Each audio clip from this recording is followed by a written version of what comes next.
नमस्कार दोस्तों। तो दोस्तों, दानवीर कर्ण और उसका विजय धनुष।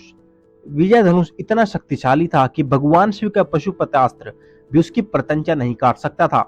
इतना शक्तिशाली धनुष होने के बावजूद सूर्यपुत्र दानवीर कर्ण आखिर इस धनुष का इस्तेमाल क्यों नहीं करते थे? आखिर क्यों वह इस धनुष को जो है छुपा कर रखते थे? इसके पीछे क्या कारण था? तो चलिए दोस्तों, जहां बात करते हैं इस वीडियो के थ्रू।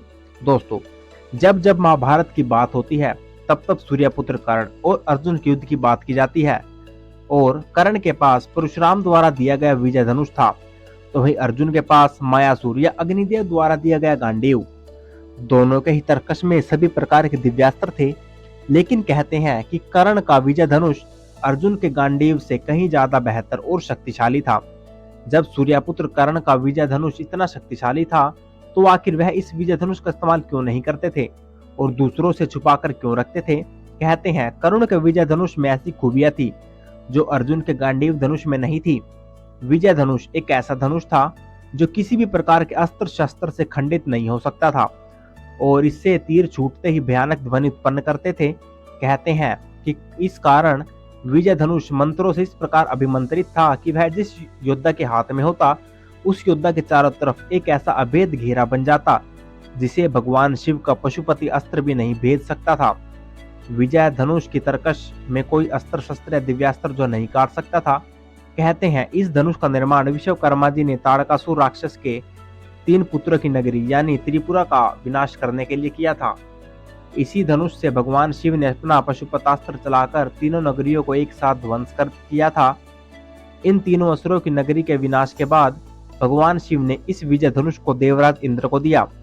देवराज इंद्र ने इस अद्भुत और शक्तिशाली धनुष से कई बार युद्ध असुरों और राक्षसों का विनाश किया। बाद में परशुराम ने हे वंशी जो क्षत्रियों के नाश के लिए भगवान शंकर की तपस्या कर उनसे धनुष मांगा, तब भगवान शंकर ने इस धनुष को इंद्र से लेकर परशुराम जी को दिया। फिर जब कर्ण ने झूठ बोलकर भगवान परशुराम से धनुर्विद्या और ब्रह्मास्त्र चलाने की शिक्षा प्राप्त की, तब परशुराम जी को इसका पता चला। उन्होंने कहा कि उस वक्त वह अकेला पड़ जाएगा और अपनी सारी शक्तियां भूल जाएगा, जिस वक्त उसे इन शक्तियों की अधिक आवश्यकता होगी। फिर बाद में परशुराम जी को दया आई तो उन्होंने विजय धनुष देकर आशीर्वाद भी दिया कि तुम्हारी अमिट प्रसिद्धि रहेगी। कहते हैं कि कर्ण इस विजय धनुष का इस्तेमाल नहीं करते थे। इसके पीछे बहुत सारे कारण थे। कहते थे कि विजय धनुष के अंदर ऐसी खूबियां थी कि मात्र किसी भी दिव्यास्त्र के साथ इसका प्रयोग करने से दिव्यास्त्र की शक्ति 10 गुना बढ़ जाती है। कर्ण ने अपने पूरे जीवन काल में विजय धनुष का इस्तेमाल कभी नहीं किया था, क्योंकि वह जानते थे कि कोई भी साधारण मनुष्य इस विजय धनुष की टंकार को भी नहीं सह सकता और वह अगर किसी दिव्यास्त्र का प्रयोग किया जाए तो वह विनाश पक्का है। और अपने पूरे जीवन काल में कर्ण ने कभी भी विजय धनुष का इस्तेमाल नहीं किया था।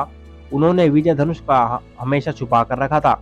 लेकिन जब महाभारत के 17वें दिन कर्ण और अर्जुन जो आमने सामने आए थे, तब उन्होंने विजय धनुष का इस्तेमाल किया था, क्योंकि वही एक ऐसा योद्धा था जो एक निर्णायक स्थिति को पैदा करता था, यानी कि अर्जुन जीवित रहेगा या वह। तो दोस्तों, यही एक वजह थी कि जिस कारण से कर्ण हमेशा विजय धनुष को छिपा कर रखते थे और कभी भी इसका उपयोग नहीं करते थे। सिर्फ और सिर्फ महाभारत के 17वें दिन उन्होंने इस धनुष का इस्तेमाल किया था।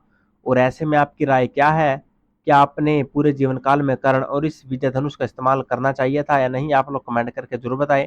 और भी ऐसी वीडियोस के लिए आप लोग चैनल को सब्सक्राइब कर सकते हैं। And thank you for watching.